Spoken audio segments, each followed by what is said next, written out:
Hi there. My name is Adam Smith. I'm the Vice President of Channel Marketing here at Mediagistic, and I appreciate you taking the time to watch this video. I participated at the Service World Expo last year, really enjoyed it, met some great people, and I'm looking forward to attending again. One thing to please keep in mind is this is a relatively new presentation. I just kind of finished putting it together.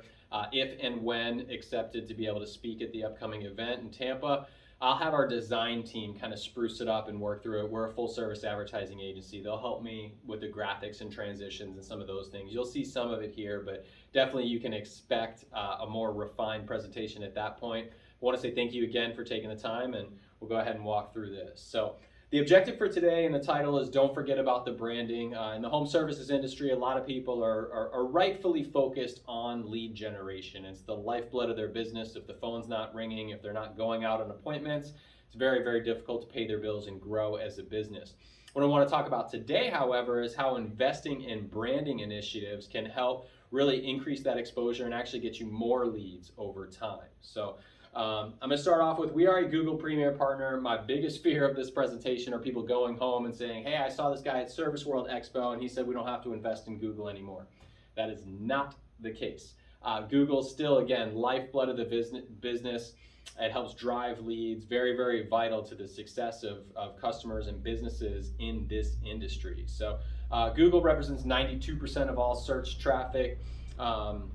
Average person conducts between 3 and 4 Google searches every single day, and almost half of every Google search is a localized search. So people looking for local information would like an HVAC contractor or painter, plumber, electrician, things like that.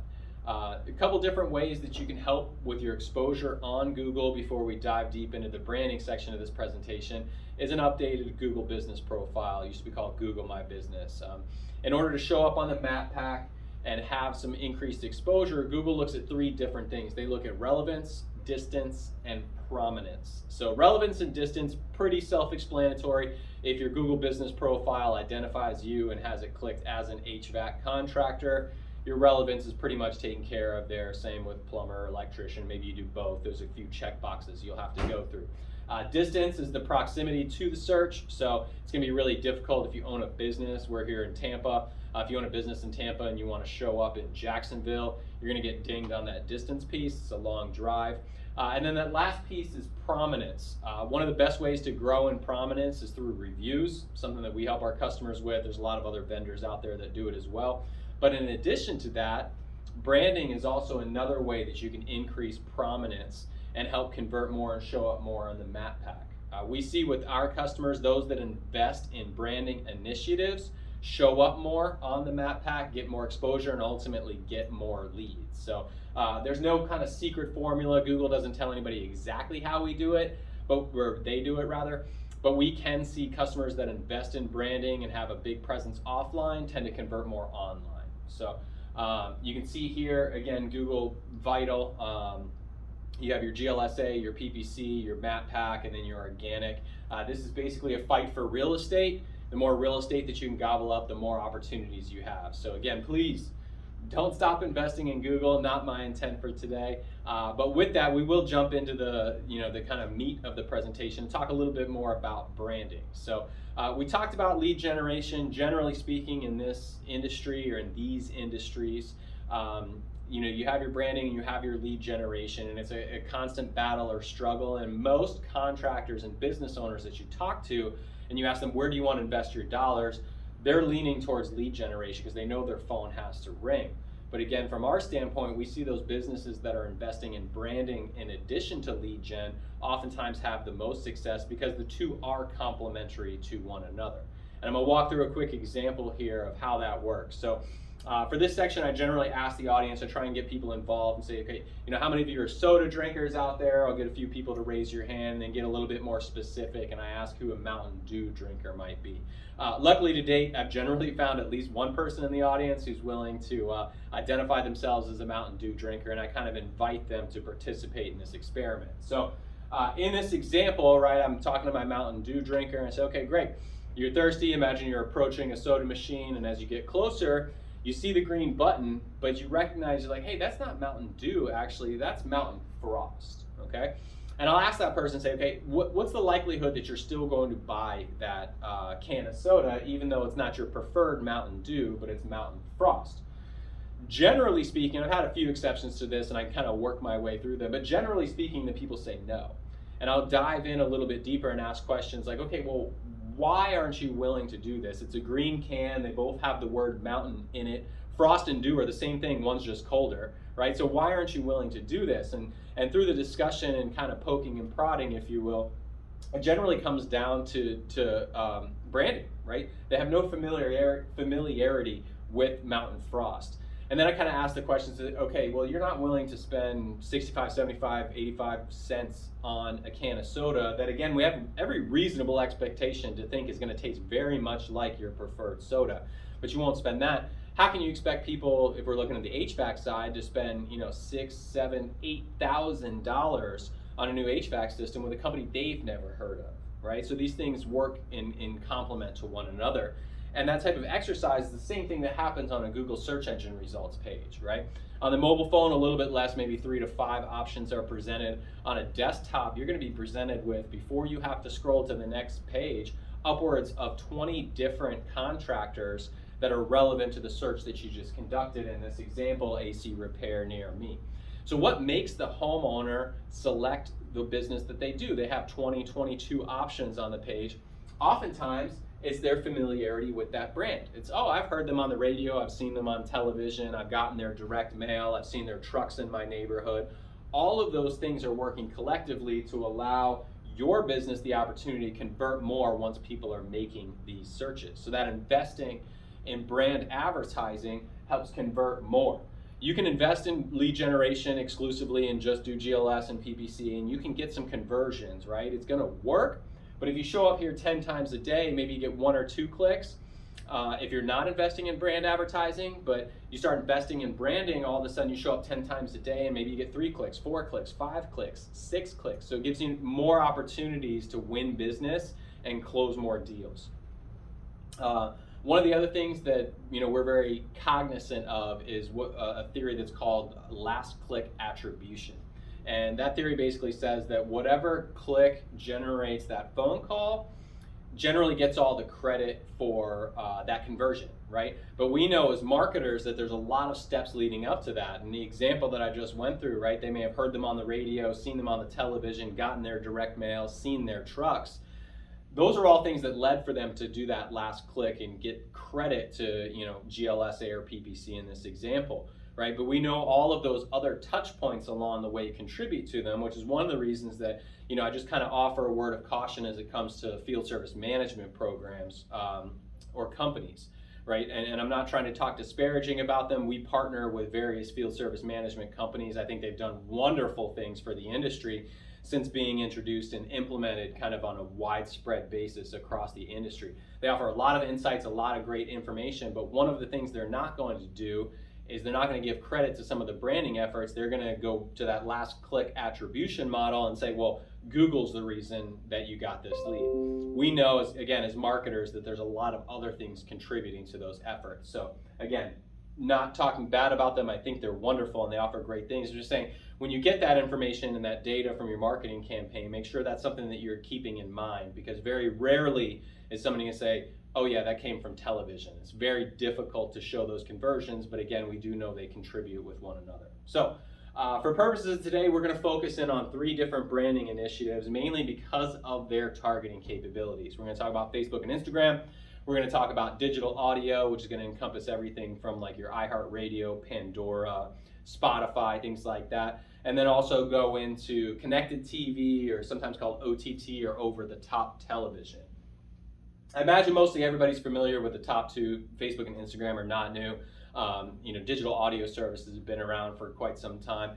Over-the-top television is something that's grown significantly in our business over the last probably 3 or 4 years. And again, the reason we're honed in on it is because of the abilities to target all of these, but also over-the-top television. So if you're not familiar with that term, over-the-top television is defined as watching television over an internet without the use of a satellite or cable provider. So Sling, Hulu, YouTube TV, Fubo TV, even Disney and Disney Plus and Netflix all fall in these categories. So again, if you're not familiar, just giving you a quick idea of exactly what we're talking about when we're saying connected TV or OTT or over the top.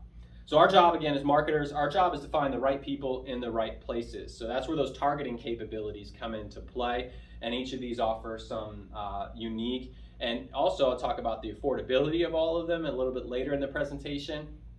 So we want to start with the people, right? We have to understand what's going on in the average US home. Well, the average US home has over 10 connected devices inside of it, and you can see how they're here kind of dispersed. About 2 computers, 2 mobile phones, 1.5 tablets, and then it kind of tapers off from there, 1.5 smart TVs, if you will. Just for fun, I decided to do some inventory in my household. I'm married, I have 2 young boys, they're 7 and 11 years old. The Smith family household has more than double the average of the U.S. household. I live in a 1,600 square foot home. It's not big and lavish by any means, but we kind of blow it out of the water as you're talking about connected devices. And with all these different devices, it's important to be able to reach people in multiple ways, right? And that's, again, some of the reasons that branding helps these efforts. And in particular, the ones that we selected, the Facebook and Instagram, over-the-top television, and then also the digital audio are all great ways to be able to do that. So if we look at the average devices, now we look at how people are spending their time. This is another way that we're very keen on. We're looking for trends and insights to say, where do we want to invest our advertising dollars? If your budget's infinite and you can invest in everything, it's not nearly as important. But we know that's not the case for many people, in particular in this industry. We need to be more surgical. We need to be more tactical in our efforts. So understanding where people are spending their time, and these kind of correlate. This is their computer, laptop, desktop, 23 minutes a day. That middle section, mobile phones, tablets, smartwatches, probably to a lesser extent in the middle section here. And then the largest section here, smart television, gaming consoles, smart speakers. So we've got kind of all of these covered with the 3 different ad channels that we selected. So I mentioned earlier, some of the things we look at are trends, right? We want to make sure there's a reason that people are investing in these platforms and they're growing. In the example of digital audio, is because they work, right? So this is something that we're looking at constantly to see are there trends and insights. You'll see here 2020 big dip in digital audio, no surprise. Everybody remembers that was when lockdown started. Commuting, kind of took a drastic halt where a lot of people are spending time listening to digital audio and streaming it in their car. So we see that, but you knock out 2020, you can see a nice stair step there, 2021, 2022, and then projected all the way through 2024, heading in the appropriate direction. Conversely, we look at traditional radio or terrestrial radio, you'll see a decline over that same period. In fact, over this 7-year period, it's about a $1.5 billion projected decrease in spending in terrestrial radio.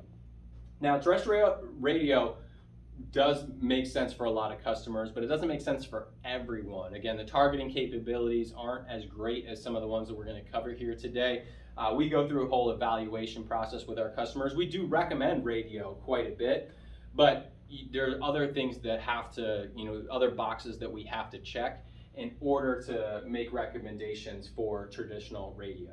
So we're looking at trends on this side, we're looking at spend. The other thing we want to do is see how much time people are spending on this particular ad channel. Much like the investment, you can see here an increase. This is over a 5-year period. It doesn't have any projections into the future, but stair-stepping in the right direction, right? People are spending more time streaming audio, about almost an hour and 40 minutes a day on average in 2022. So this is a great place for us as advertisers to be. The people are investing, we kind of get that nice warm and fuzzy that, hey, we're not alone, this is a great place to be. And then also people are spending their time there, right? We want to reach the right people in the right places. If they're only spending 10 minutes in a particular media, it's very difficult to have your message sink in, whereas here, an hour and a half plus per day is a great space for us to be in. We look at Facebook and Instagram in a similar fashion. This chart shows investment in Facebook only or a combination of Facebook and Instagram. Generally speaking, we recommend running across both channels because, again, we're more interested in the person than we are in the platform. So whether their preference is Instagram or Facebook, or maybe they use both, doesn't matter to us. They're the right people, they're in the right places. We want our messaging out there. Here you can see, based on users, Facebook and Instagram, far and away the most popular as far as users go in the United States, and then it kind of tapers off from there. And then last but not least, the other reason that we look at this is because Facebook and Instagram represent more than half of the time spent on social media. So just those two combined are more than Snapchat, TikTok, Twitter, and anything else all rolled up into one. So again, this is where our focus is. We want as many people as possible spending a lot of their time in these platforms. Finally, we looked at connected TV. So again, looking from an investment standpoint, you can see, and you probably experienced this in your own life as well, is that you're spending more time streaming television. I know if we can get a show of hands, how many people here stream television? Probably mostly all of you do in some capacity. I can say in my personal life, we cut the cord. We have 0 cable or satellite subscriptions in our household. We did it about 2, maybe 3 years ago. But you see here, 2019, $6.4 billion, still a lot of money. But it pales in comparison to the projection of 2024 of almost $25 billion, right? So this is I don't want to call it emerging because it's already around, but the projections with this one are tremendous, and definitely a place as advertisers that we want to be. And then similarly, or conversely, we can look at broadcast television and cable, right? You can see here kind of flat, maybe a slight decline projected in 2024. Again, cable and broadcast TV are things that we recommend, provided all of the other criteria make sense for that customer, in particular the footprint and where it's running. Whereas connected TV, again, offers some additional opportunities, a lot more highly targeted. And then we're looking at time spent on connected TV. You see, again, this stair step upwards, almost an hour and 40 minutes projected for 2022 per day of people spending time on connected TV. And this is going to grow. Netflix announced recently they're going to introduce ads more than likely before the end of the year. Disney Plus is also kind of on the fence, or predicted to start having an ads platform that people can subscribe to. So even some of the the paid platforms that historically haven't offered advertising soon are projected to have those available, in addition to everything that already has advertising space available to us. So some of the reasons that these are growing, and again, just trying to reinforce some of the reasons that we selected the 3 that we did. So so we've identified those. Hopefully I've done at least a decent job of convincing everybody in here that these are 3 spaces that you at least want to explore as opportunities. The next thing we need to talk about is creative. Even if you're in the right places, if your creative isn't sticking and it isn't resonating with your consumers, your ability to really grow your brand and grow your presence is very limited without the creative. And one of the ways you do that we recommend is humanizing the brand, right? People buy from people. We need to grab their attention. Many of these platforms, connected TV probably not as much, but when you're looking at Facebook and Instagram and then digital audio, some of those are as little as 5 seconds, maybe 12 seconds, and then you got your traditional 30-second ads on connected TV, and sometimes also with digital audio.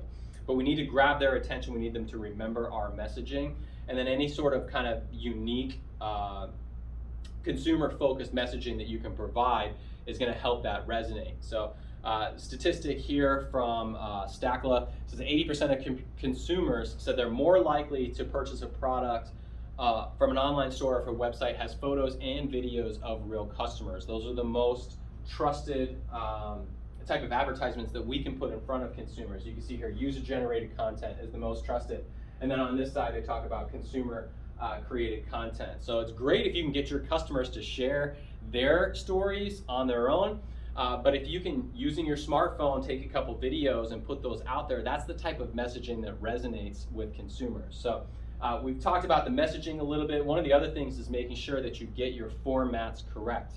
So here's an example. This is on social media. The 3 most prominent advertising sizes that those platforms use. So we have our one-to-one. This is a transition happened a couple of years ago. So you have those square, perfectly square ads. And if you open up your cell phone, please not while I'm talking, maybe later, and you go into Facebook or Instagram, you'll see everything, almost all the advertisements are a perfect square. That's the one-to-one advertising. The 9:16 is leveraged in Facebook and Instagram stories. So those are the things that the top Some people use them, some people don't. I'm kind of in the middle. Sometimes I'll look through them, sometimes I don't. But the fact is if you only have a one-to-one, you're never going to show up there as an advertiser. And again, Facebook and Instagram have all of this great real estate. You want to give them as many opportunities to put your ad in front of the consumers you're looking to target. And if you don't give them these assets, then you're missing out on that opportunity and that real estate that they have available to put your ads in front of potential consumers. And then probably the least of the three popular is this 1x19 by 1. But in a perfect scenario, you're able to upload all three of these. So again, the platform can take advantage of them. If somebody prefers stories, you can reach them there. If somebody's in their news feed, you can reach them there. The other piece here is what's called the 20% rule. This actually used to be kind of more of a hard and fast rule with Facebook where they wouldn't even accept creative that didn't apply to this. Now they'll accept it, but they do minimize its reach. They still lean for a heavy preference towards this 20% text rule. And there's a couple reasons they do that. One, they know how their consumers of Facebook, right, the average person, reacts with their platform. And they don't want to read a lot, right? People, and you think about your own habits, when you're going through there, it's so much better to watch a video or look at an image. So Facebook is very cognizant of that, and if there's a bunch of ads that are a bunch of text, it's gonna turn people away. So this is something, there's a tool here, you can see it here on the right-hand side, you can actually upload your creative and it'll tell you whether or not you're abiding by that 20% rule. And as we're talking about creative, video. They're always going to preference and they're going to extend the reach of your advertisement if you have a video versus a static ad. So I'll give you kind of one quick example here that we have. This is your traditional 9x16, but in this example you can see we have a human in it, which is going to help. Quick hit advertisement for an HVAC company.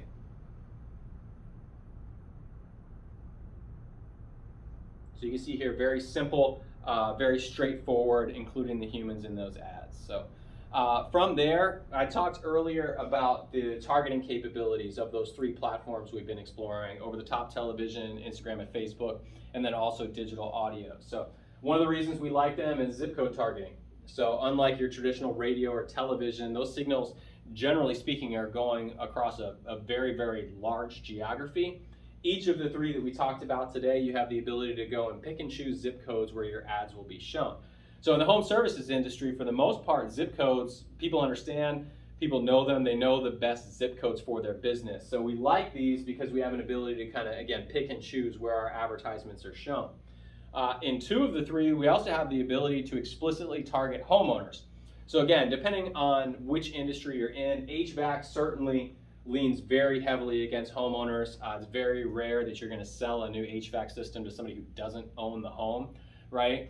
Electrical may be a little bit different if they need service. There's a couple different examples there, but we like the ability to target homeowners, connected TV, as well as digital audio.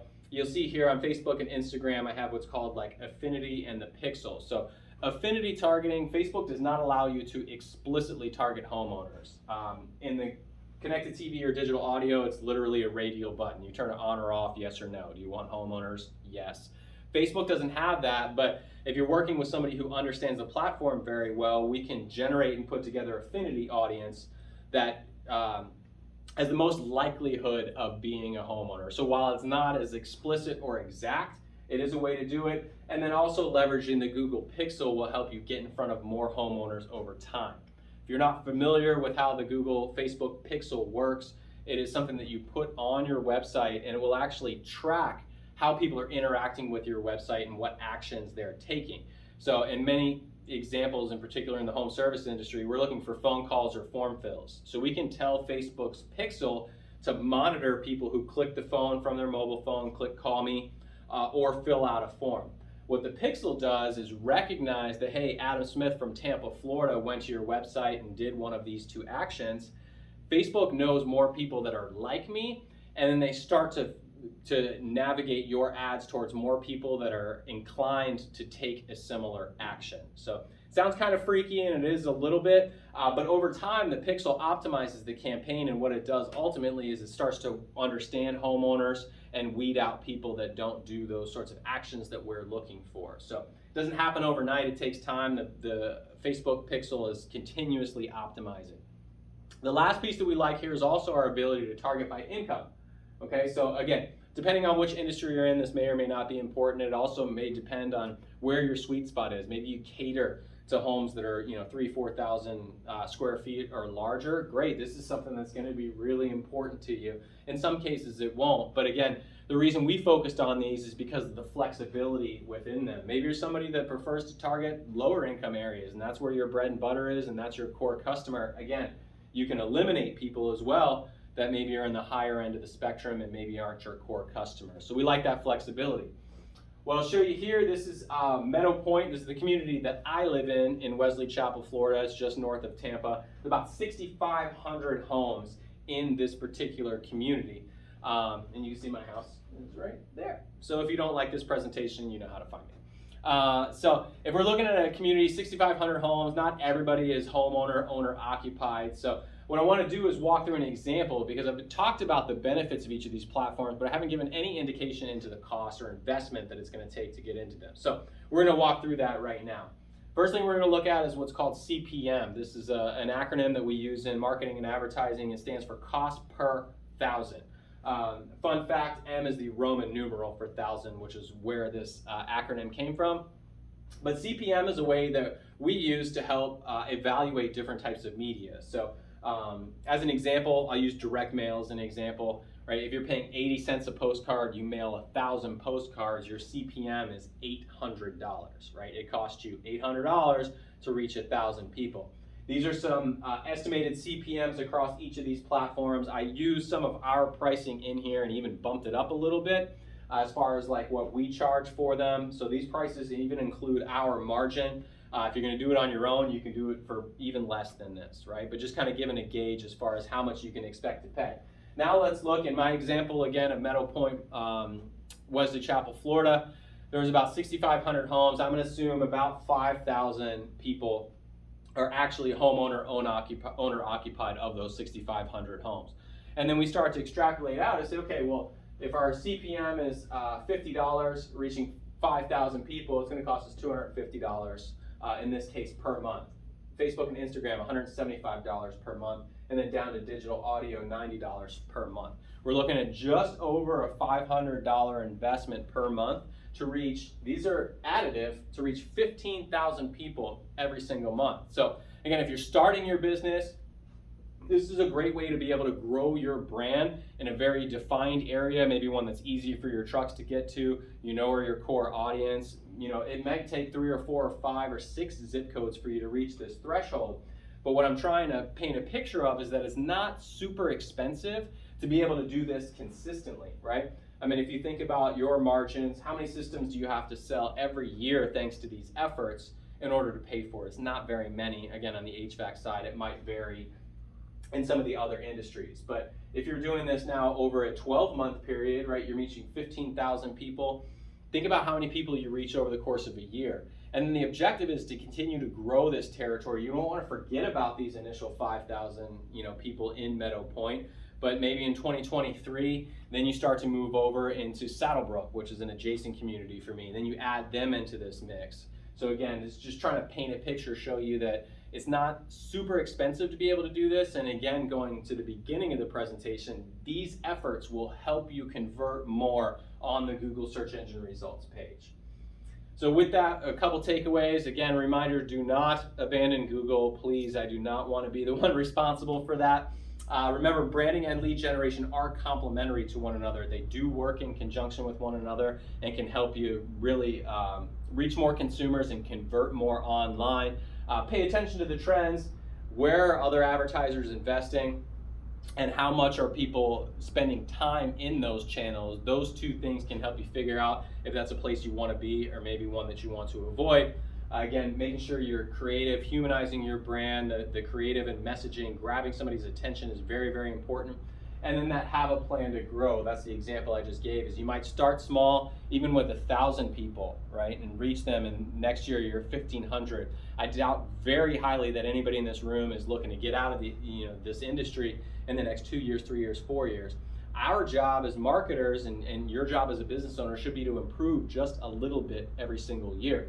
So if you can continue to grow this, think about where you'll be in 5 years, and 8 years, and 10 years.